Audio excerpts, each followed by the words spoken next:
You are listening to Veggie Doctor Radio, and this is episode number 268.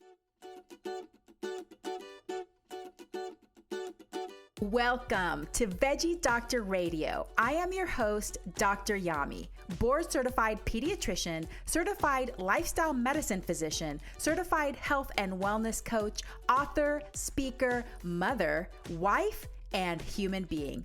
I passionately believe in the power of diet, habits, and mindset in sparking and sustaining well-being and joy in our lives.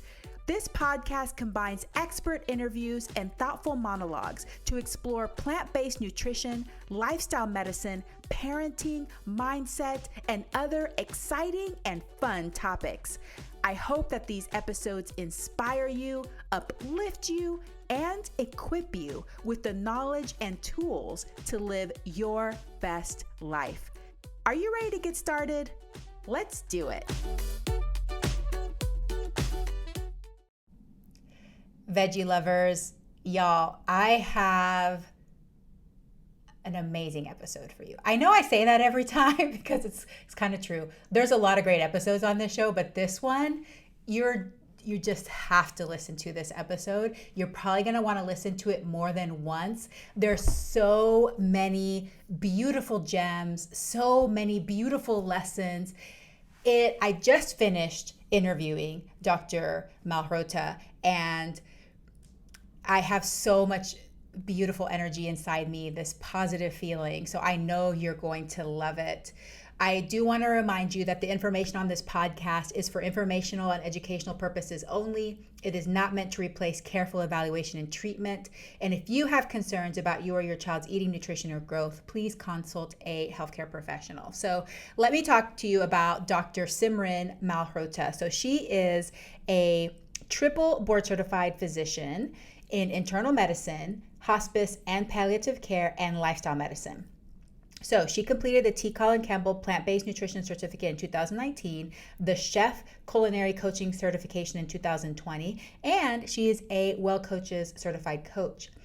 On a personal note, she is a proud mama of plant-powered babies, and she is a BRCA1 pre-vivor with a strong family history of breast and female reproductive cancers. She underwent a risk-reducing bilateral mastectomy and total hysterectomy in 2020, and she is passionate about educating women at high risk for cancer with or without genetic mutations on the powerful impact that positive lifestyle changes can have on their quality of life and even longevity.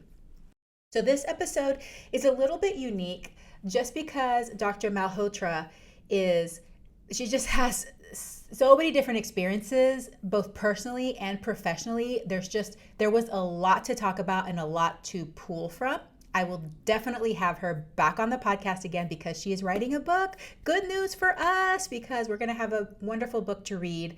But in this episode, we talk about her plant-based journey, what prompted her to transition to a plant-based diet and how that went, how it's affected her family and her relatives, about raising plant-based children, how she's been navigating that with her two littles, about her career and how she combines lifestyle medicine with palliative care, how her experiences with hospice and palliative care have influenced her desire to learn more about lifestyle medicine.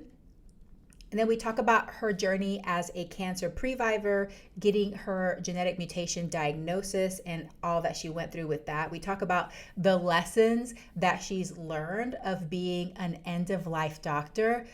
Wow, I'm telling you, this episode, I just got chills and goosebumps and I teared up. It's so many different emotions. She has so many amazing things to say, and you're going to leave this feeling really good. You're probably going to want to listen to it more than once. So thank you so much for clicking on this episode, for listening, for being here, for having the time and space in your life to dedicate to yourself, to fill yourself up with positivity, to take care of yourself, because as you take care of yourself, you are able to open up that heart center. You're able to let all that joy and radiance and love flow through to all of your fellow human beings, your friends, your family, all the people on this planet Earth. I know this is big concept stuff, but this episode it calls for that. So I hope you love this episode. If you do, let me know. Leave a comment where you're listening to this at, or in socials, or on YouTube, wherever you are hearing and feeling this energy. I'd love to know what you think. Thank you so much, Veggie Lovers, for being here. And now let's welcome Dr. Simran Malhotra. Dr. Simran Malhotra, welcome to Veggie Doctor Radio. Thanks, Dr. Yami. I'm so excited to be here. Yeah, so we have wanted to do this for a while, and of course, life has its own plans sometimes. So yeah, lots of one of my favorite quotes is, "If you want to make God laugh, tell him your plans." Exactly. But it's an adventure, right? And we're having fun. Right. So I'm glad we're finally here together, getting to chat. And let's start at the beginning. I want to hear about your plant-based journey, why and when you made a transition to eating a plant-based diet. So I feel like most people in the lifestyle medicine world, I came to plant-based nutrition after I became the patient. In 2015, I was 26 years old and come from a long line of women who had cancer, and basically found out that I carried the BRCA1 genetic mutation.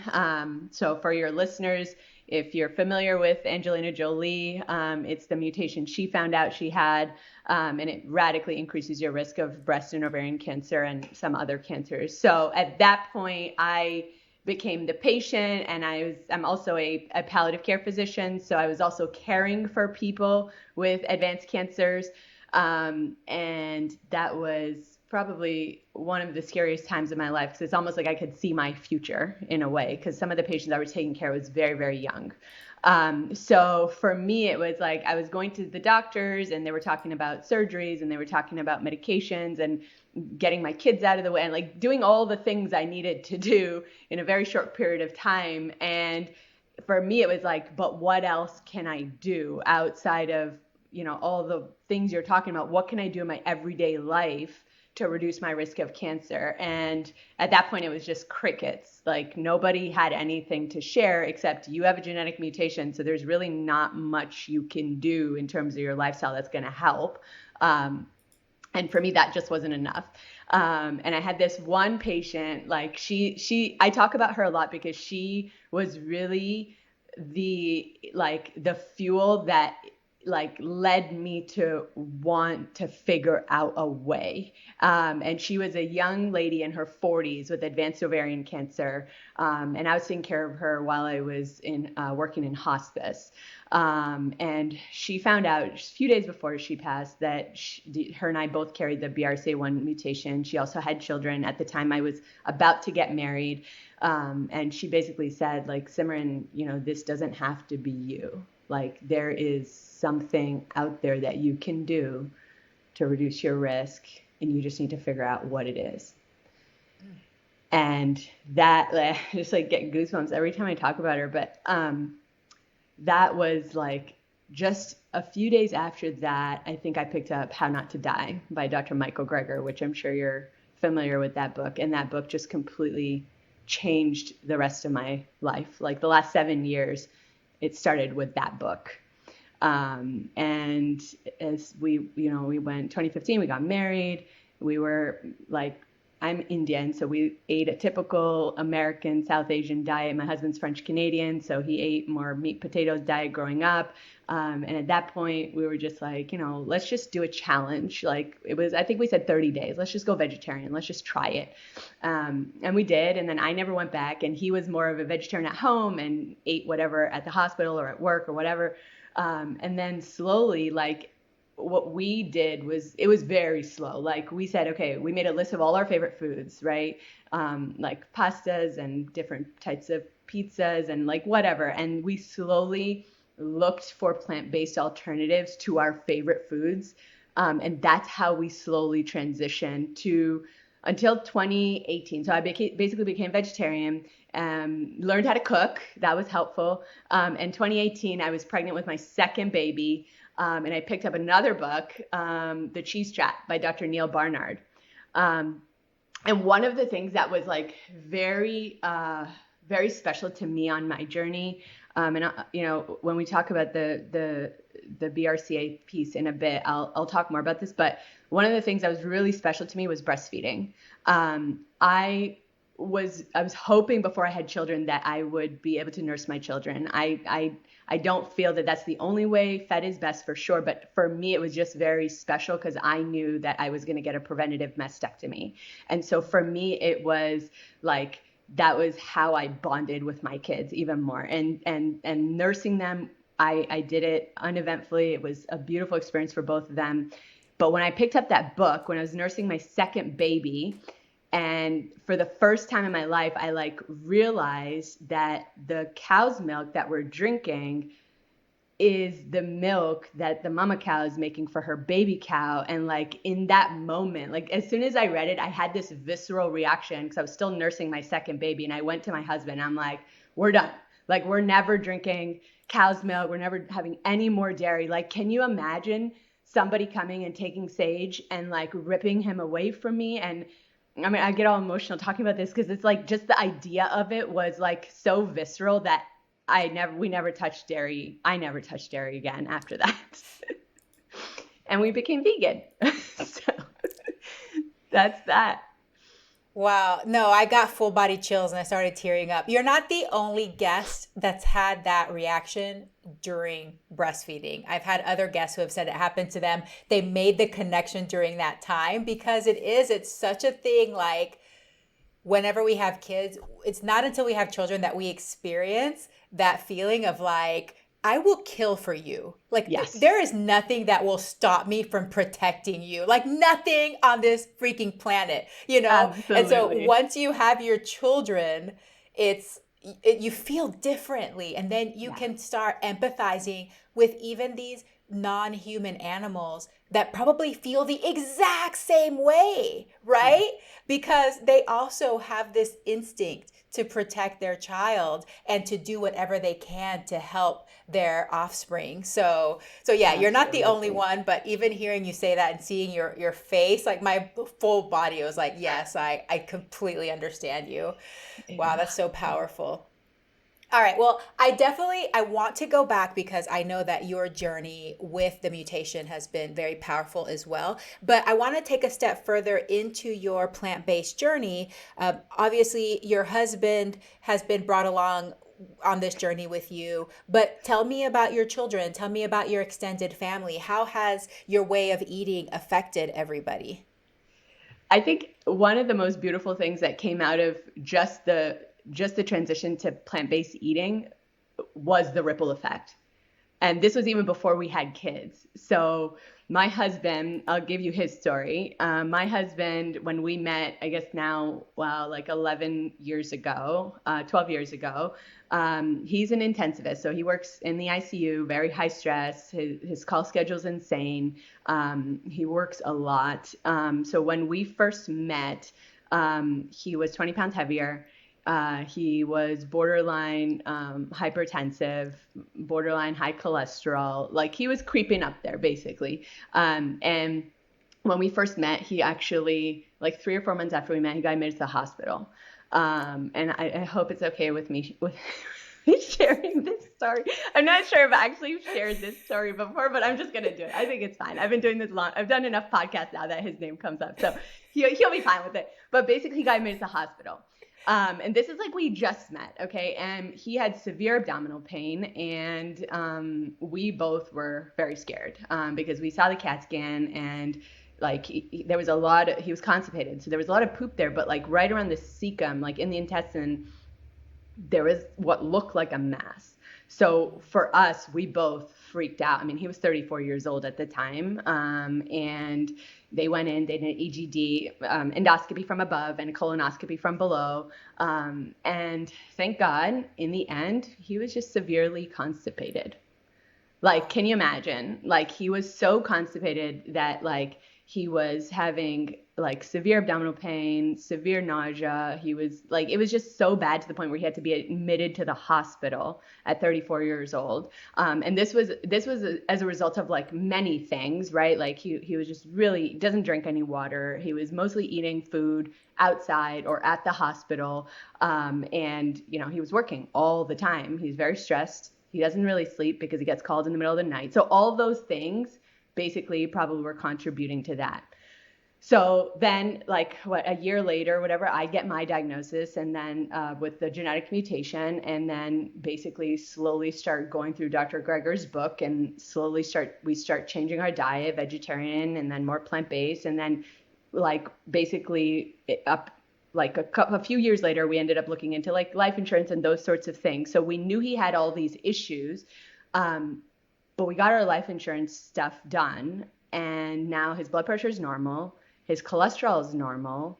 And then we look back and we're like, wow, you've lost a lot of weight. And like, he didn't change anything else. He didn't change his call schedule. He didn't change exercise. He didn't exercise. He didn't add, mindfulness. He only changing the way we were eating. And within a year and a half span, he had dropped almost 15 to 20 pounds. His blood pressure was pristine. His cholesterol was pristine. And actually all of that even got better to the point where we got better rates on our life insurance premiums down the road. It was just like, he was just so shocked. He was just like, wow, like he didn't even do any work because I was doing all the work. And he was like, and he was just like, good thing I married you. I have to interrupt. I don't interrupt my guest, but I have to because I'm laughing so hard over here that you're like I can see it in your face. You're like, y'all, literally, he didn't do anything. He was not being mindful. He's still working all the time, still stressed out, okay? That's how we talk about our husbands.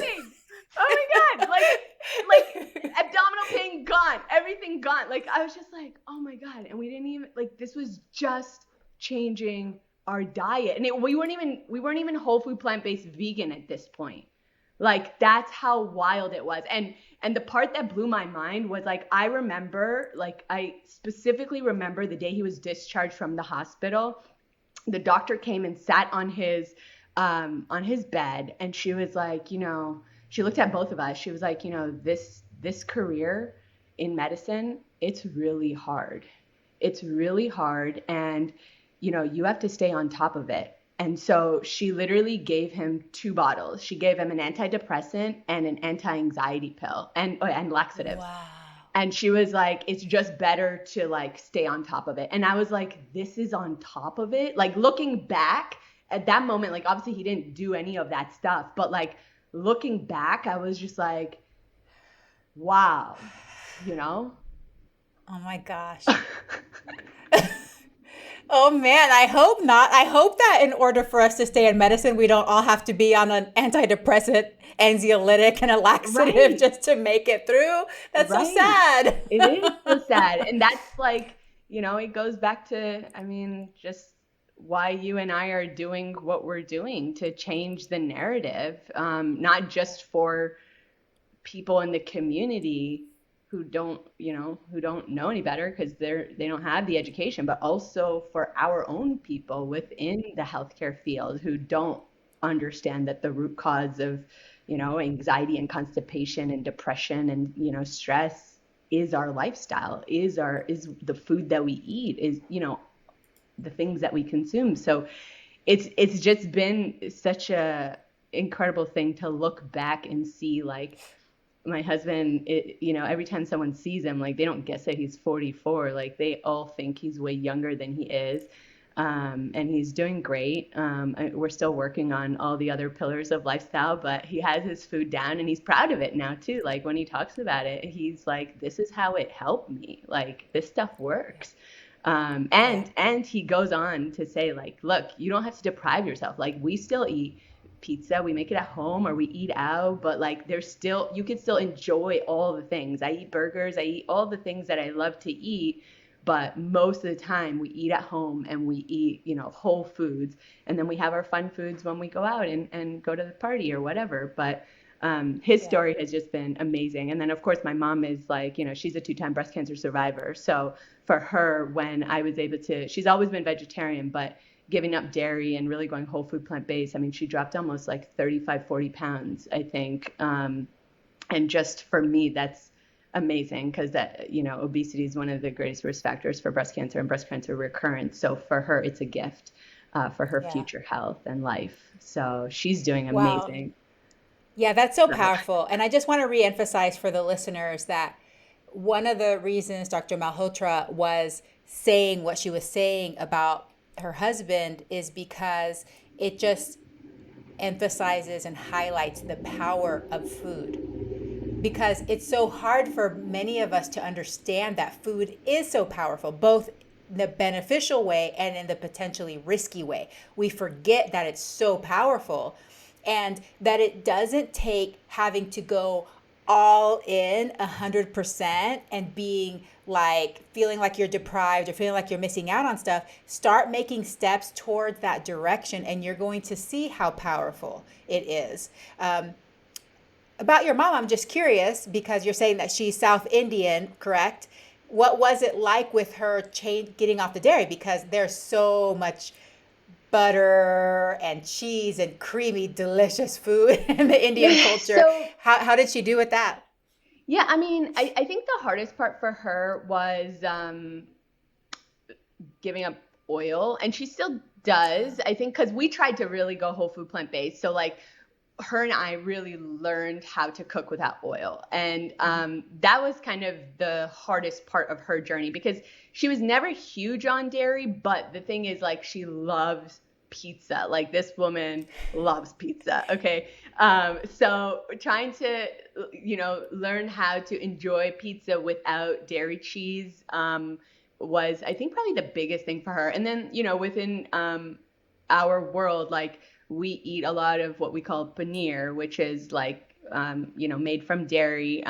So learning how to swap that for tofu. And I mean, she eats a lot of whole food soy now, which she makes some incredible. So there's butter chicken, right? That's like a very famous Indian dish that you eat out at the restaurant. So she like literally, I need her to like bottle this sauce and sell it to the world because like she's doing a disservice that people cannot eat this sauce. Like she made a butter tofu sauce with, and she basically, it tastes the exact same as butter chicken, but like it is so incredible. And like she makes it with like pretty much all whole food ingredients, like no heavy cream, like none of that. We make it with cashews and it's like, oh my God, it's so good. So her and I over the last, I would say like 3 to 4 years, we have gone on this culinary journey of learning how to, make whole food, plant-based Indian food that tastes amazing. And in our future is a cookbook. I'm so excited about it.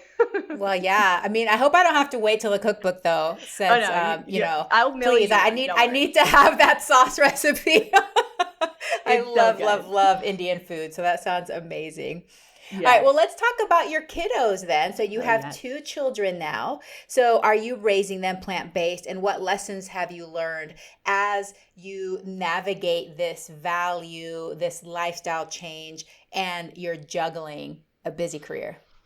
Yes. So my daughter's 6. My son is 4.5. Each of them actually have a 50% chance each of inheriting my mutation from me. So nutrition has been something that we have valued and really focused on since they were born. And the way that we do it is through role modeling, because one of my core beliefs is that, and this isn't just with kids, but like with anybody, mostly with kids, but with anybody, that kids will do what you do and not what you say. And it seems to work really well with my kids. So, we don't give them broccoli and eat pizza. Like, we eat what they eat and they eat what we eat. And even at the restaurants, like we don't order off a kid's menu. Like they enjoy the meal with us, whatever it is that we order. So I think for me, that's basically the biggest thing, and it's worked really well. Our kids have a immaculate palate. Seaweed and olives and walnuts, and they eat kimchi. Interesting palate. So I think it is getting more challenging, though. I think while they were home and they didn't know anything else, it was much easier because that was all they knew. But now, and your book really helped me with this.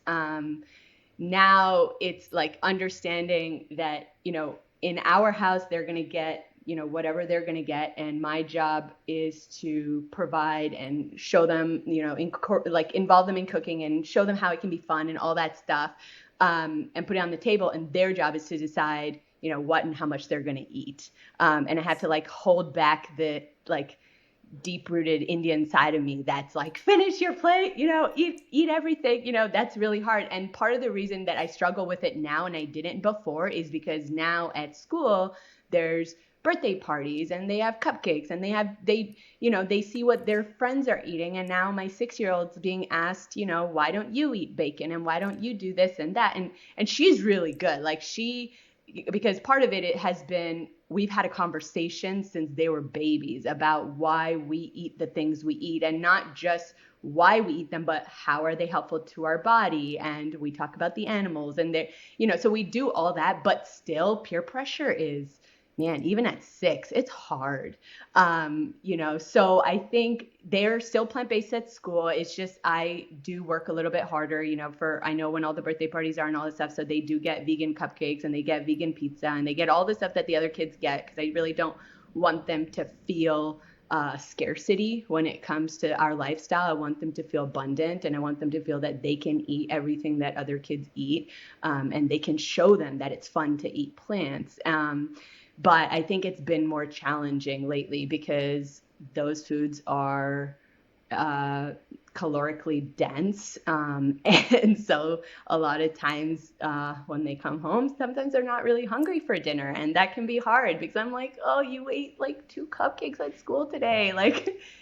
So for me, I'm trying really hard now to focus on the big picture. Okay, 90% of the time they're eating really good things, and the rest it's okay. And I actually believe that everything that we're doing now, the foundation that we're laying in their childhood, is going to do 2 things. Number one, reduce their future adult onset blueprint of disease, but then also create really strong roots. Because as I'm learning in my 30s, I'm going back to so many things my parents taught me that I didn't think were cool at the time, but now I'm like, oh, that's why they said that. That makes a lot of sense. Right. Yes. So yes, they love it. I mean, eating the rainbow is a very, very big quote in our house. And my daughter is especially always we have a chart in our house where they try to see who can eat more colors every day. It's kind of a game now, so they love it. I love that. Oh my gosh, such good stories, and I love how you're sharing that. And I just want to piggyback that with a couple of different experiences. You're talking about your kids at this age, and it is anxiety provoking. Even before I was vegan, I already had anxiety about what my kids ate because, as healthcare providers, we already feel like we want to do the best for our kids. But I just remember as they grow up and letting them have a little bit looser reins and making their decisions, and picking up my son from school one day, and literally his whole mouth was blue from eating a blue cupcake, and I could feel the anxiety in my chest, oh my God, all that food dye and all this stuff. And, you start catastrophizing in your brain, and just take deep breaths, take deep breaths. And I didn't say anything because I didn't want to demonize any food. Because really at the end of the day, you're right. What we do the majority of the time is really what matters, not these little instances of blue cupcakes, But you have to train yourself to hold back, take deep breaths, and calm your nervous system down, that it really is going to be okay. Yeah. And then the second thing I wanted to share is my kids are older now. So I'm in a different stage than you are. My kids are 13 and 18. My oldest just decided what college he's going to. Oh He's going to my be going gosh. off in a few months. That's And, you know, wild. I've gotten super busy with my career. So it's good when they get older because they can take care of themselves. We've got our habits set. Everything's good. You don't have to worry so much about things. Everybody's on their path.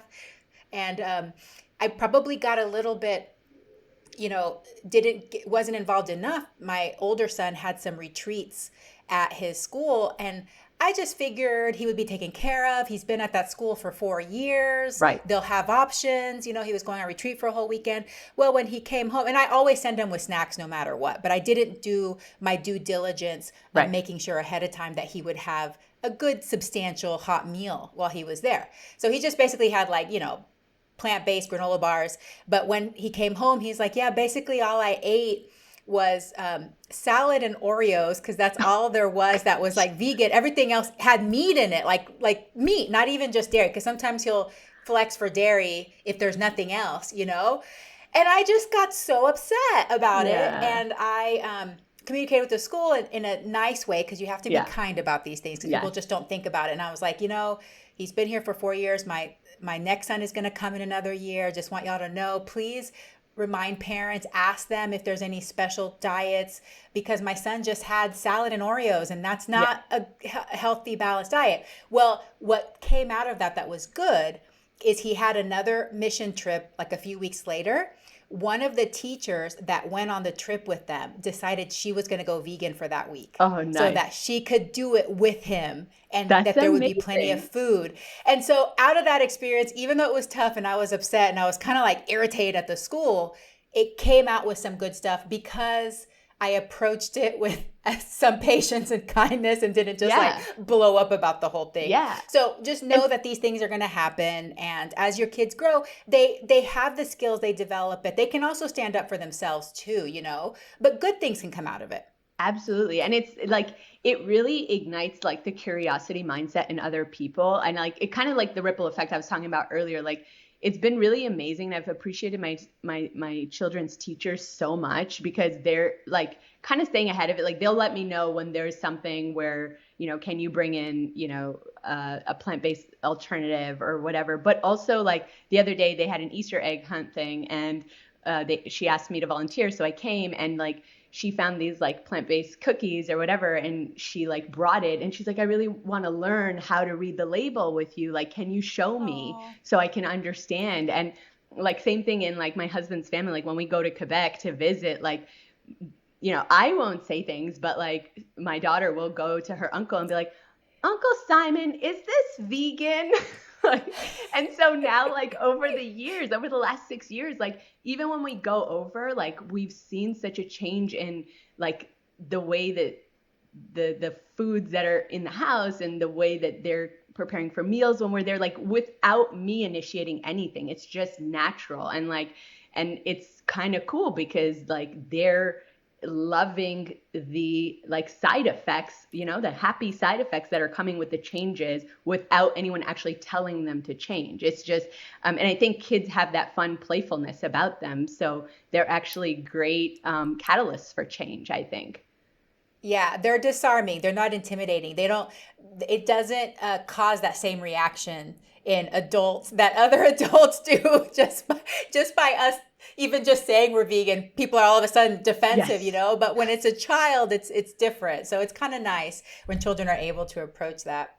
All right, well, let's shift gears. I want to talk now about your career. How you have very interesting career, and you have, you know, a triple board certification, lots of different perspectives that you're bringing into your work. So tell me, how does lifestyle medicine align with hospice and palliative care? Yeah, that's a great question. Well, I think first to take a step back and say, like, what is palliative care versus hospice? I think a lot of times the two are considered synonymous. Hospice is really end of life care for anyone, you know, living or dying rather with serious illness. And palliative care is for anybody who's living with a serious illness and also getting life prolonging treatment. So really in an ideal world, anyone gets a diagnosis of heart failure or cancer or any sort of, serious illness that changes the trajectory of someone's life should also be getting a palliative care consult. Because what we do is we help address symptoms and we help address a bigger picture of that person's life, to make sure that everything we're doing aligns with their goals and their values and what's most important to them in their life. And so lifestyle medicine, I think, many of your listeners probably know what it is, so we don't need to go into the details of it. But I find I kind of call myself the outcast of medicine because I'm interested in two fields of medicine that most people know nothing about. I actually think they have a lot of overlap because, both of them are newer fields. They're rapidly growing fields. They both take a interdisciplinary team-based approach, and they both are very holistic in the sense that they address not just the whole person, but also like the community around the person, right? And both of them can be applied to somebody who has an illness that is also getting life-prolonging or curative treatments. And ultimately, I think the goal of both fields is really to help people live their best lives, aka like improve their quality of life. I think the biggest thing that I've learned, and I again, a lot of this came out from when I became the patient. I ended up in 2020 having a preventive mastectomy, and I know that's not the thing we're talking about right now, but I'm bringing this up because I ended up having a major complication after my surgery that left me basically in a recliner for several days and weeks after my surgery, and I had to have my husband help me to the bathroom, and I had, take a shower, do all the things. And there was this one day, because I had a top surgery and a bottom surgery, like I literally couldn't get up by myself. And so there was one day, like, my husband and everyone was downstairs and I couldn't get up and I really had to pee. And he came upstairs and it was now dark. I didn't have my phone near me and I was crying. And it was just like, it was such a tough moment in my life because it was like, for the first time, I like realized what some of my patients feel every single day, and really made me realize like how important our lifestyle is, like how important like just basic like strengthening and like all of that is in that moment, right? And so for me, it was like after that, I always, since my diagnosis and after my surgeries, I always wanted ways to empower myself, to feel like I have more control over my life and over this disease or genetic mutation than I'm being led to believe. And that's what I found in my own practice too. And this is more before COVID, because since COVID, things have shifted a little bit. But before COVID, I worked at a hospital with a very big cancer population. So I worked with a lot of young cancer patients.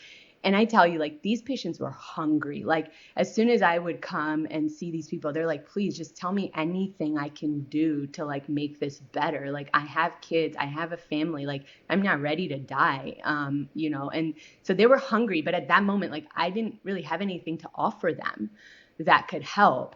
And so when I read Dr. Greger's book and read his story about his grandmother, like, my mind was like, what am I reading? Like, I had to reread it 3 times to be like, so this woman was diagnosed with advanced heart failure, end-stage heart disease. She was sent home on hospice. I know what that is. When people go on hospice, they usually die. But instead, she goes to California. She does this intensive lifestyle program, lifestyle that I've never even heard about, lifestyle medicine. And she reverses her heart disease and lives another 30 years. Like, to me, that was mind-blowing as a palliative care physician. I was like, what is this? And why don't I know about it? Because not only can it help my patient's quality of life, which is what I'm all about, but maybe it can help them like, slow the progression of their disease, or maybe it can help them like meet that milestone, like the graduation or the wedding or whatever it is that they're trying to make it to. Like, maybe it can help them live a little bit longer, right? And so that's where I realized like there's so much to offer my patients. And so in 2020, I got board certified in lifestyle medicine, and basically since then have just been trying, and I'm like so close now.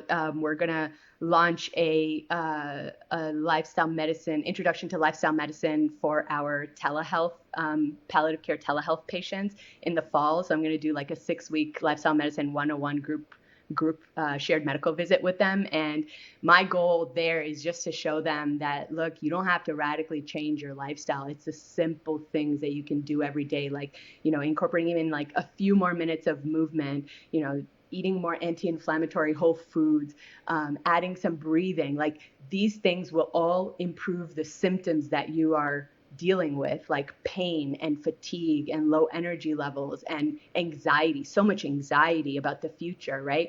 And if, things like our lifestyle can, like simple things in our lifestyle can treat these symptoms, and that means I won't have to prescribe a medication that then's going to come with another side effect, that then they're going to need another medication to treat the side effect. And so ultimately, like, oftentimes I feel in traditional palliative care, I end up reducing quality of life sometimes because, you're kind of, the only option you have is medications, and medications come with side effects. So, and that's, we see that all the time. It's like now people, I think, to shift, like people in the last like 10 to 15 years of their life, even though people are living longer, they're, even though they're living longer, they're suffering. They're living lives of severe debility in and out of hospitals and medications and all sorts of things like that. And so I think this is such a loaded question. So there's so much to share here, but like, I think to successfully integrate lifestyle medicine into palliative care, there's a few things. Like, we need to understand what palliative care is, and lifestyle medicine, of course, so that we can get more like upstream consults and ways to like incorporate it for doctors to, be able to get reimbursed and all the things, right? The system stuff. But I also think as a society and in medicine, we need to like shift our thinking on how we define a serious illness, right? Because it's the silent killers and the early stage diagnoses that are a serious illness. A serious illness is not just stage 4 cancer or end stage heart disease, which is when you call me. It's, the 30-year-old who has diabetes and high cholesterol and high blood pressure, in the next 20 or 30 years, that's what's going to lead to the stroke and the end stage heart disease and all of those end stage problems. That's going to lead them to a doctor like me. And so, I think my message to people is recognizing that like these it's not normal to have high blood pressure and high cholesterol. Like, these are the things that if you can nip it in the bud, you can live not just a longer life, but a healthier and more fun and enjoyable life. So, I think lifestyle medicine in palliative care is not for everybody. A lot of times we end up seeing people, by the time I get called, like people are actively in the last, hours to days of their life. And so that's not the right time to bring it up. But I think if we can get called earlier on in the disease trajectory, I think there's a lot that we can offer. Yeah. I'm so grateful for your work and for you sharing that. And it just brings up all kinds of thoughts and feelings and questions. But one of the things I was thinking about as I was crafting these questions for you is how you've already talked about this, but how being in your profession has inspired you and motivated you and prompted you to share more about lifestyle medicine. So whenever you are seeing some of these patients, which I'm assuming some of them, like you were saying, if they're coming hungry for change, they may decide they're going to do everything possible. So they may decide to go all the way in. Obviously, there's some that they're still afraid. So just doing some is better than doing none. But how has that made you feel about preventing people from even getting there? And obviously we can't prevent everything because we're human and it's life, right? But there's so much that we know based upon research, 80 to 90% of chronic disease is preventable. So how has that changed the way you think about just disease in general? Yeah, I mean, I think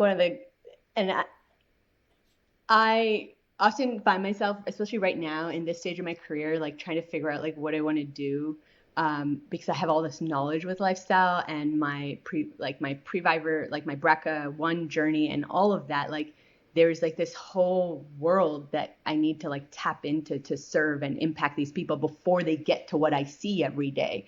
But then at the same time, I'm so good at what I do in palliative care, and the things that I learn every day from these patients is so incredible and life-changing that like it's almost hard to walk away, because even just the lessons learned there are so important to share. You know what I mean? Because that also will change the trajectory of people's lives. Like I have such a unique perspective. Like it's so drastic, like on my days when I work versus my days I don't work, and the conversations that I have, right? Like on one day I'm like talking to a patient, and his whole goal and hope and wish and dream in life is just to be able to walk to the bathroom on his own. Or I had a patient, she was like in her 30s, and she had stage 4 cancer, and like she was diagnosed 6 weeks after giving birth to her first baby. And I took care of her in and out of the hospital for symptoms for about 6 months. And for the 6 months that I took care of her, the only thing that she would talk about is like, sorry, it's so hard to talk about her without getting emotional, but like the only thing that she would talk about is like wanting to give her baby a bath. And so like we would come up with so many different like ways, and like as her disease progressed, it like went to her brain and she started losing function of her arms and her legs, and we would come up with all these like funny ways to give her baby a bath, like, you know, put water in a little like, you know, round little tub and put it on the couch, and she's sitting there, and the husband, you know, just like finding ways for her to just bathe her baby. You know, like those are the things that like people talk about when I'm working. And then in my everyday life, people are like, oh, I want to start a multi-million-dollar business, and I want to travel the world, and I want to eat all this yummy food, and I want to go out to restaurants and have fun with my family and go to Disney World. And just like, it's so crazy how vastly different it is. And what is the difference between the two lives of these populations? And that's health, right? And so it always reminds me, I like bring up this quote so often, that like a healthy person has like 1,000,000 dreams, and a sick or dying person has one, and that is to be healthy. And so I always say like life is too short to suffer, and the antidote to that suffering is our lifestyle and our mindset, and that your health is the primary vehicle to every single dream and wish and want that you have in life. And so you need to fuel that first so that you can stay healthy enough to live the life that you dream, and not end up in a situation where, you know, your biggest dream is to do the basic thing that most of us don't even think about when we wake up in the morning, because we take it for granted, to be honest, you know? Whoa. Sorry. That was powerful. I know. That was like literally Very mic drop. I think we loaded. just need to end the episode now. That took my loaded. breath away. Yeah. That like literally took my breath away. The difference is health. The antidote to suffering is lifestyle and mindset. I mean, that's so true. And obviously we're not undermining or judging any of these goals, because that's what happens in life. no. We get to certain stages Yeah. and it changes our outlook and our possibilities and our potential. But what you're saying is, as humans, we all have so many dreams and goals and wishes and desires. We want to live our lives to this maximum potential. And sometimes what stops us is what we don't realize is some of the choices we're making. So at the very least, getting that information out there. And for those people that they just want to live the life and be an example, because just like you were saying earlier, sometimes that's all you need to do. You just need to be the example. You shine your light. You just project this beautiful, vibrant light. It attracts people to you. Then they come curious instead of feeling, intimidated or feeling defensive about it. But that is so powerful. And what a gift.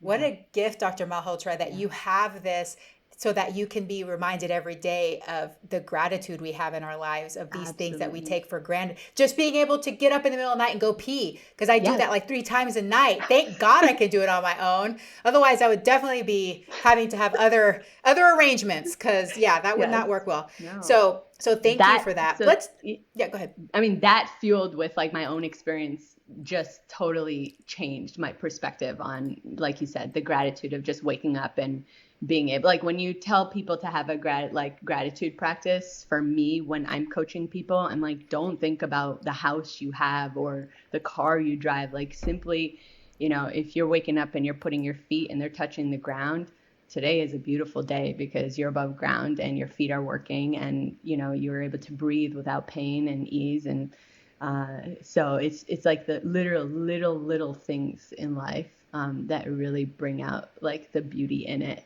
when we realize that we're able to do all of this without even thinking about it, and that we were given this gift of life without doing anything to earn it. Yeah. Oh yes. Oh, so beautiful. Let's talk a little bit about your journey with the BRCA1 gene. So you call yourself a cancer pre-vivor. So I hadn't actually heard that term until Okay. you've been writing about it and talking about it. So can you explain to us what that means and tell us a little bit about that journey? Yeah, so there's a few definitions. So obviously, cancer survivor, most people know, someone that has been through cancer.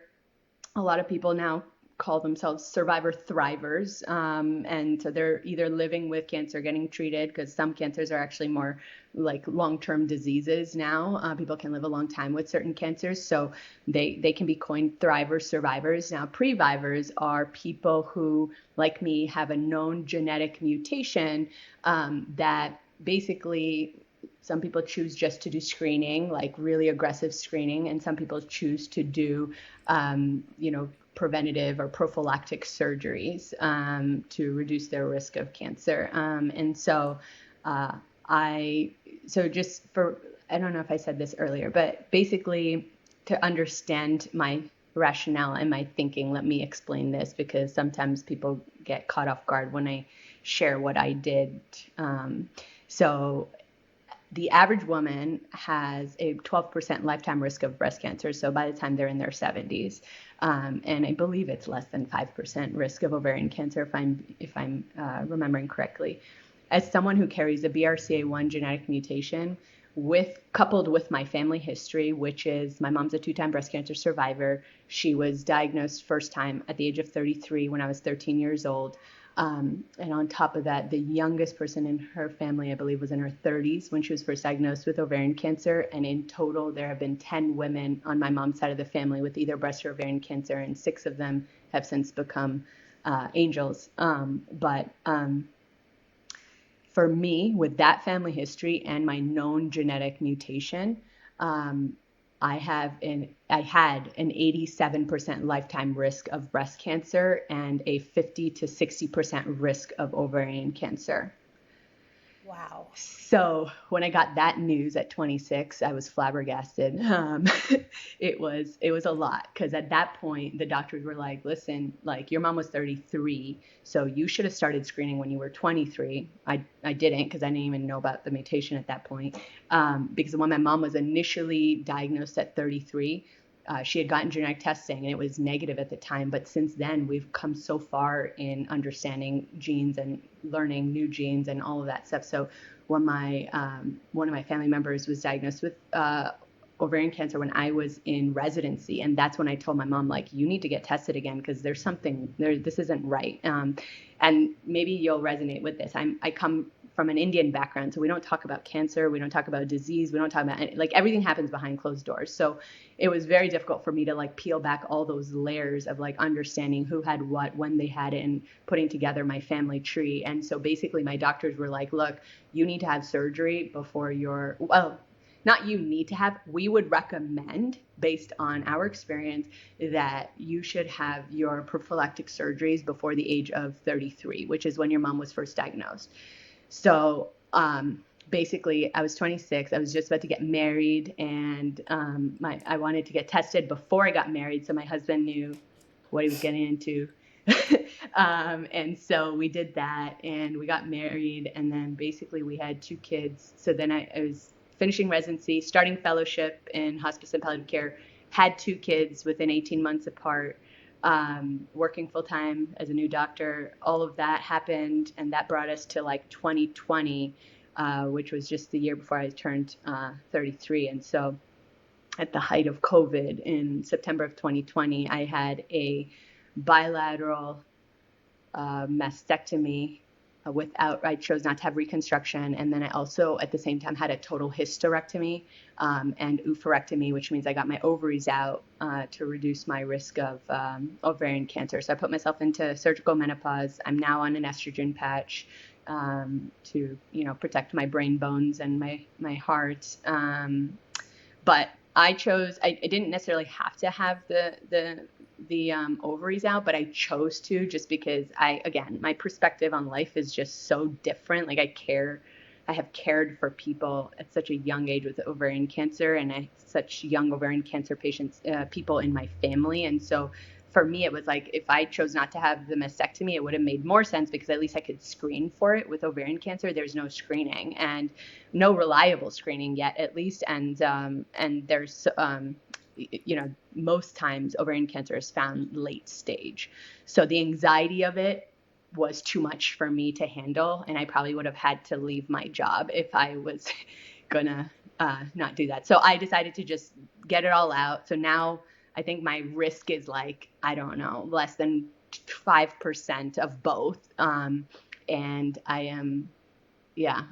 since then I have just really focused on my lifestyle. And because at the same time, it's like, I'm a genetic mutation carrier. I'm at risk of these certain cancers, but I'm still at risk of heart disease, which is still the number one killer, in the population, and all of these other medical problems. And so my lifestyle is still like the pivotal piece that I have incorporated in my life to reduce my risk of not just cancer, but all the other killers that we're dealing with today. And that basically like started me on my journey of like entrepreneurship. And I got board certified in lifestyle medicine. I became a health and wellness coach. I did culinary coaching and like all this stuff, a lot of personal growth things over the past 2 years. Last year, I launched a platform to coach one-on-one coaching for women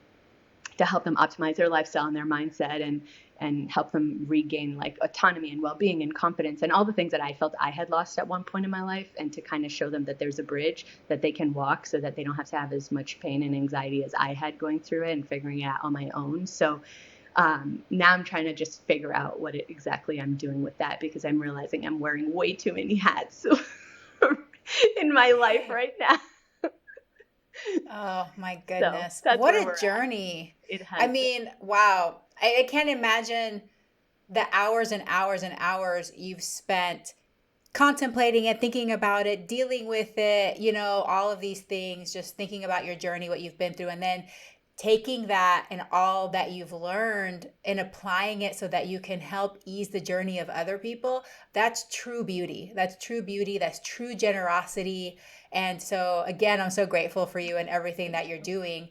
But gosh, I can't even imagine. You've been through so much in such a short amount of time, and learning that diagnosis of having that gene mutation in your 20s, when we're just like literally just right. I mean, I didn't feel like I was an adult till I was like 30, but it's like there's still so much growing and evolving, and you're just learning to embrace life and become yourself. So I send you all the love and positive energy for everything that you've been through. Thanks, Dr. Yami. I'm definitely an old soul. I mean, I'm 35, but I'm definitely an old soul, because like most people in their 30s just don't resonate with me. My husband's 10 years older than me. It took me forever to find a guy, because like between dealing with cancer when I was so young, with my mom getting diagnosed, and then like, going to med school, and then doing palliative care, and now all of this, it's just it's a lot of life to process and learn from, and experience to learn from. And so actually a lot of people in my life are older, but people say I have an old soul. Nice. I love that. Well, I'm going to skip forward because we're running short on time, but I have to confess that for the past like probably 3 or 4 weeks, I have been obsessed with near death experience testimonials. So I've just been watching everything I can, and it's just something that I feel helps my spiritual journey and where I am in my stage of life. But I would love for you to give us what lessons you've learned about being a doctor for people at the end of their lives. And if you have any interesting things that you've seen or witnessed that might help us all on our spiritual journey and what comes after this life, I'd love to hear those too if you have some time. Oh man, Dr. Yami, we're going to need like a part 2 and 3. I was actually already thinking that. We might have to come back for this one. Just give us a preview. Well, so, it's interesting because we were kind of talking about this earlier, right? And it's kind of like, I feel, especially in the Western culture, I feel like we link success and happiness so much to our productivity, when what you realize when you're talking to people, who are transitioning to the end and to the next life, like that their work and their productivity and the material things they owned, you almost never hear them talk about those things. And so, when you think about like the most common regrets that people have shared, it's always surrounding like, I wish I spent more time with my family. I wish I didn't work so much. I wish I spent more time doing the things that lit my soul on fire. And I wish I was able to just be who I am. And I wish I didn't hide myself. I wish I didn't live a life that other people designed for me. And so I feel like when it comes to like lessons learned there, it's just like I feel like our life is like a triangle, and there is, our relationships, our health, and our career. And so much of this society is heavy focused on our career.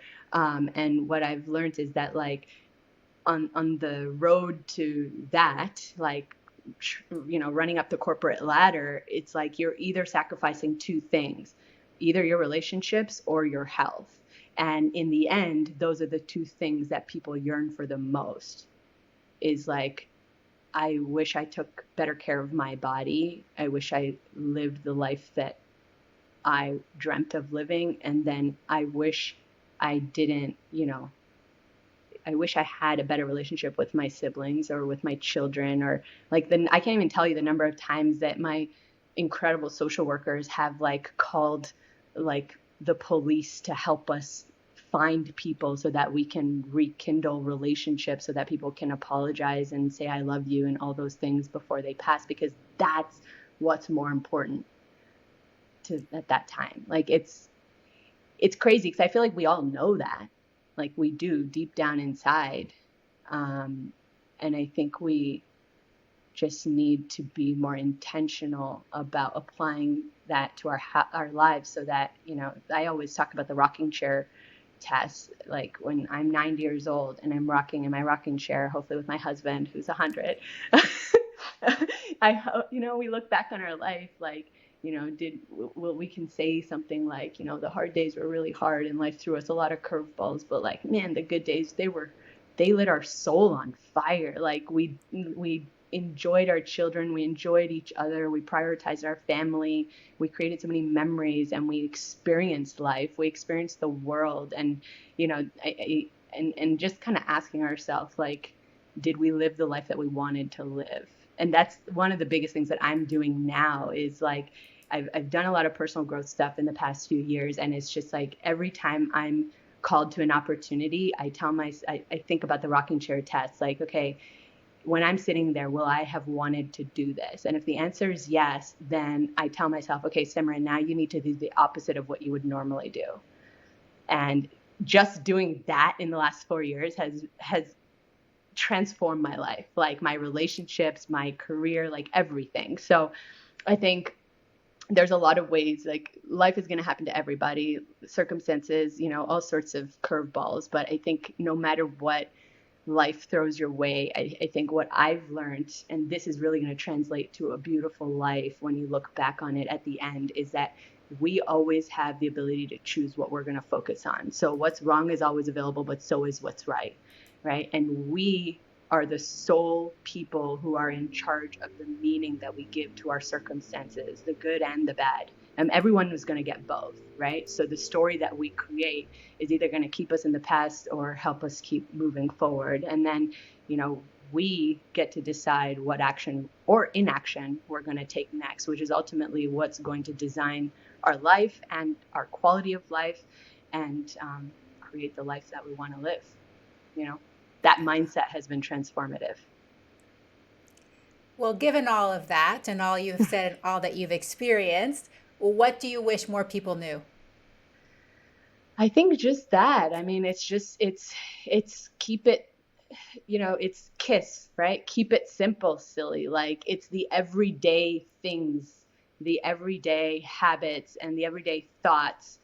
Maybe Mahatma Gandhi had a quote, something like that, right? Like our thoughts become our feelings become our actions become our life and our quality of life. So if you're somebody that's like trying to improve a relationship, or trying to change your lifestyle or eating or movement, or trying to improve your mindset, like, start with one little thing and improve on that every single day. And by the end of the year, you'll see massive change, even if you try to improve by 1% every single day. And I think, not to completely change subjects, but you asked a really important question about like what's next. I think a lot of times there's a fear around death. And what I find is that the people who have a spiritual practice of some sort, or a religious practice of some sort, and the people who feel that, and again, this is more for our elderly people, right? Like, they feel like they've left their legacy, their children are taken care of, everything is good. Like, they're more at peace. They're ready to like go on to whatever is next. I think this is like a very challenging thing to talk about in a few minutes for younger people, because they still have so much more life to live, especially if they have young children. So it's definitely not easy when you're dealing with younger people near the end. But I think one thing that I've seen, and science is just starting to understand this, and I'm also fascinated by near-death experiences. I just finished, like a few months ago, reading Dying to Be Me by Anita Murjani, which was like fascinating. And it's also changed my practice in palliative care. Like, now, if there's a patient in the ICU on a ventilator, I will never have a family meeting in the room. Like, I will take them to a conference room, because like, you don't know what that person is hearing, and hearing is always the last sense to go. So I think one of the really cool things that I've experienced, like physically, is watching people from all walks of life, color, religion, race, age, like near the end, they start to hear and see people that they know that have already passed on. Some people talk about a light. Some people talk about like, my grandfather, which was like, oh my gosh, like I'm getting like goosebumps. My grandfather, when he was passing, I went, my maternal grandfather actually just passed on the weekend, but my paternal grandfather, I went to Canada and I went and sat on his bed, and he was just staring at the end of the bed. And by this time I was already working in palliative care. So I just held his hand and I'm like, what are you seeing? And he was like, Rusty. And Rusty was our childhood dog. And he had passed just a week before my granddad did. And they were best friends. And then he looked to the other side of the bed, and he was like, I was like, what do you, who else is there? Who else do you see? And he was like, darling. And that's what he called his wife, my grandmother. And then I just like kissed his hand, and I was like, tell them both I said hi, But yeah, it's just pretty phenomenal to know that this life is just the beginning to something so much more beautiful than I think what any of us can imagine. So instead of being scared to die, like, have the courage to live, like, see this life as a gift and an opportunity to like take it all in while you're here. Whew. I'm speechless. That's hard to happen to me. So I'm rarely speechless. Oh, what a privilege you have. That's so beautiful. Thank you for Thank you. sharing that with us. I love that. That fills me up. And I agree. I almost feel like after watching all these and reading the books, and there's another good book called After. I don't know if you've Mm, read that one, super good.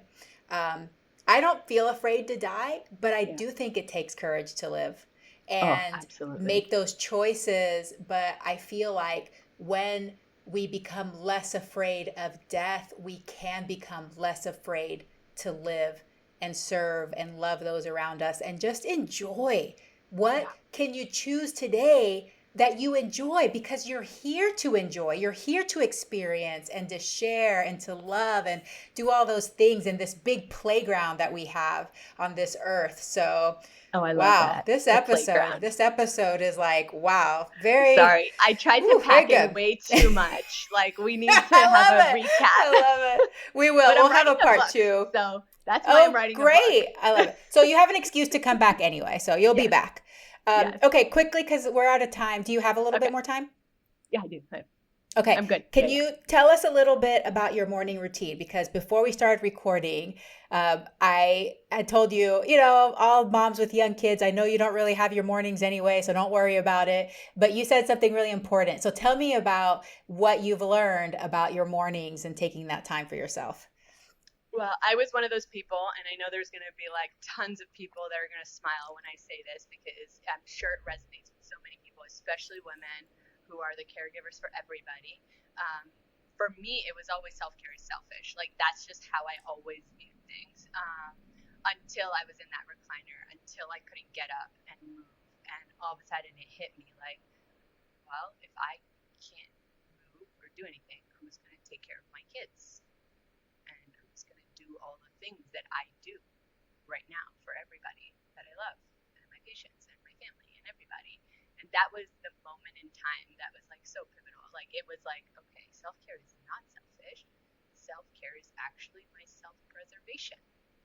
Like, if I don't fill my cup, I can't pour into anybody else's.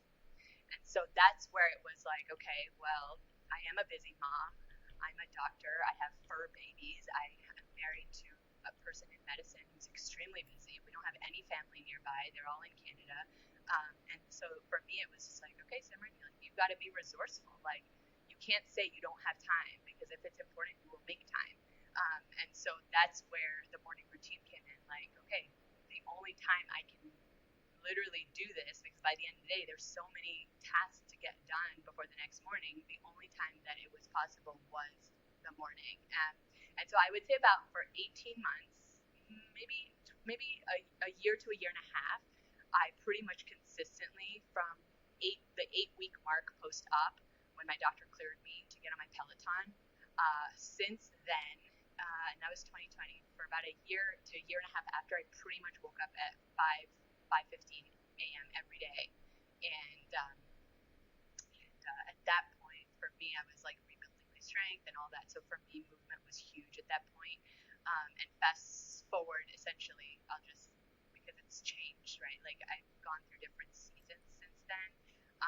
And what I realize now, which is something that I struggled with forever too, is like perfection always held me back. Like, I was always trying to do things perfectly, and then I would do them until I burnt out, and then it just fall through. So for me now, like, I do not let my perfection be the enemy of my progress. Like, progress is number one, and so progress and consistency. So now my morning routine is not the same every morning. It is what it can be on every day, and I just do what I can, but I do something.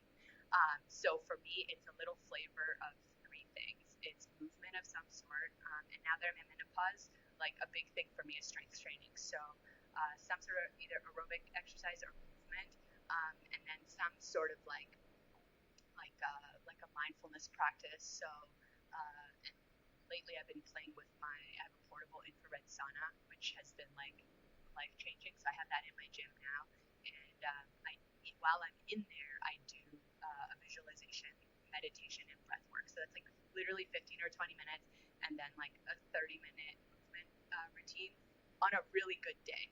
On a day where my body's like, you need to sleep, I'll sleep in, and I'll wake up and I'll do like 10 minutes of stretching in 5 minutes of breathing. So, you can do anything for 10 minutes. So even just that is a huge game changer, because I know on the days where I don't do anything, I'm more irritable and I'm more like I have less patience with my kids, and by the end of the day, I'm just not the fun person that I am when I do my morning routine. So for me, I'm like, okay, I can choose to be one of two people, and I always like choose to be like the best version of myself, and that's pivotal. Ask my children, they'll tell you. I love it. No, but it's so important. I love how you said that self-care is my preservation, because it's true. I think a lot of us, especially from different cultural backgrounds and different religious background, we grow up feeling like if we do anything for ourselves, it's taking away from other people. But what you're trying to say is whenever you do for yourself, you can give more back. And that's also what I try to communicate to my listeners and those people that are hearing what I have to say. And my experience as well is that the more that we can make sure that we're okay, we can do so much more for everybody else. So it really is a gift for other people when we take care of ourselves. It's like turning that completely around, Yeah. And it's all about collapsing time, right? Like, why wait until life teaches you a lesson? Like, why not just learn from other people's life experiences and their lessons? Like, I saw my mom, married at 18, moved across the world from India into a family where she had to take care of everybody, got pregnant at 20 and 22, was a mother, just basically now taking care of the family, and then got diagnosed with cancer at 33 and then divorced by 40. And so for me, I'm like, wow, there is so much to learn from her hard life. Like, and she did nothing for herself. Like, she had no friends. She had nothing. And the day my dad, they separated, it was like her whole world came crashing down. Like, so it's almost like you have to create such a foundation for your physical, mental, and emotional health that you're not dependent on anybody else for your ability to thrive. Like, if you're thriving, then everything else in your world, and including the people and including yourself, will thrive. I learned so much from my mom, and it goes to be the same for my patients, right? Like, there's so much to learn. And so, the morning routine is just one way to do it. Not everyone's a morning person, but, I think what's important to remember that it's about consistency, and even a little goes a long way. And so even if unfortunately my father-in-law just passed away. So there was a period of time where we were back and forth to Quebec, and I didn't have all of my things and all the stuff that I normally have. So just realizing that even if you go 2 weeks without it, when you come back, it's going to be so much easier to just jump right back in, because it's ingrained within you now. Yeah. And it feels so good. And like you said, it translates into your whole day, and just that feeling of well-being is just very enforcing as well. Wow, Dr. Malhotra, this has been amazing. There's so much more. So many more places we can branch off and talk further. But before I leave, I have you leave us with your last response to my question. If you could just tell us where listeners can connect with you and what services you're offering, and I'll then ask my final question. So I'm most active. I know there's 100 social platforms, but I'm most active on Instagram. And it's at drsimran.malhotra. And then my website is wellnessbylifestylemd.com. So right now I'm trying to figure out my services, just because I'm wearing way too many hats right now. So I'm really being intentional and asking what's most important in this season of my life. So I have very limited one-on-one coaching availability, and I'm in the works of creating a course on plant-based nutrition, the why and the how. So it's a nutrition culinary program. And then we'll do a group coaching with that. So that's to come. And then I'm also writing a book. So I'm really excited about that. So you'll hear more. You definitely need to write a book. I have saved 30 clips so far from our conversation. You have all these amazing, ways to say things. So yeah, you definitely need to be writing a book. Very quotable, very quotable. Oh, okay. Okay. Last question. Leave us with your top 3 foods for cancer risk reduction. Okay, so the number one, I guess for me, it's always looking at breast cancer mostly, but like I think all of these will be for general cancer risk reduction as well. So soy is not your enemy, it is your friend, as long as you're doing whole food soy. So for me, like for my family, we eat lots of edamame, tofu, tempeh, unsweetened soy milk in my coffee, and then the cruciferous vegetables, broccoli sprouts, and then all the berries, like literally all the berries, super rich in antioxidants, polyphenols, super good for cancer risk reduction. So we put them in our berries, we eat them on our plant-based waffles, we eat them just like that for a snack. So amla, strawberries, blueberries, raspberries, all the berries. Wonderful. Okay, soy, cruciferous vegetables, and berries. I have those every single day, so I'm good. I'm good on your checklist. Dr. Simran Malhotra, thank you so much for your time today. Thank you for everything that you've done. This conversation has been amazing. It's definitely leaving me with such a positive, wonderful feeling in my heart today. As I go on to see patients today, I'll be spreading that. So just so you know, you're producing a ripple effect in the world just by being you. So thank you so much. I appreciate you so much. And I hope that you have a very plantastic day. You too. Thanks. Hey, veggie lover. I hope that you loved today's episode. Will you take a second and do me a huge favor? Please subscribe to my podcast so that you never miss an episode. You're the reason I'm here, and I want to share it all with you. Thank you for listening and have a plantastic day.